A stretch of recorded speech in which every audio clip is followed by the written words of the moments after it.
It's Thursday morning and இன்றைக்கி யுகாதினால holiday. So பிரேக்ஃபாஸ்ட்டுக்கு கொஞ்சம் நேரம் இருந்தனால இடியாப்பம் பண்ணலான்ட்டு பண்ணேன்.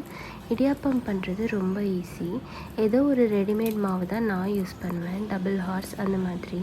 ஸோ அந்த மாவில் சால்ட்டு ஹாட் வாட்டர் போட்டு மிக்ஸ் பண்ணி ஒரு 10 மினிட்ஸ் மூடி வச்சுட்டு அப்புறம் இப்படி ப்ரெஸ் பண்ணி நல்லா ஸ்டீம் பண்ணி எடுத்தோன்னா ஒரு 15 மினிட்ஸ் ஆர் 12 மினிட்ஸ் ஸ்டீம் பண்ணி எடுத்தோம்னா இடியாப்பம் ரெடி ஆயிரும்.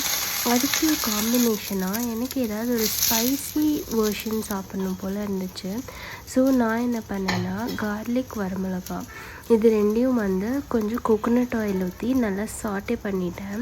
அதுக்கு நடுவில் இடியாப்பம் ரெடி ஆனதுனால அதை எடுத்துகிட்டு இன்னொரு தட்டியும் ப்ரெஸ் பண்ணி ஸ்டீம் பண்ண வச்சுட்டேன்.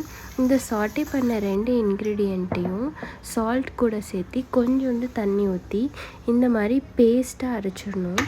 அரைச்சிட்டா நம்ம சட்னி ரெடி. இது ஸ்பைசியர் வெர்ஷன். ஸோ இது கூட ஏதோ ஒரு ஆயில் சேர்த்திக்கலாம். நான் கோகோனட் ஆயில் தான் யூஸ் பண்ணுறதுனால கோகோனட் ஆயில் போட்டு. So this is my comfy breakfast. Happy Ugadi எல்லாருக்கும். இன்னொரு vlogல பார்க்கலாம்.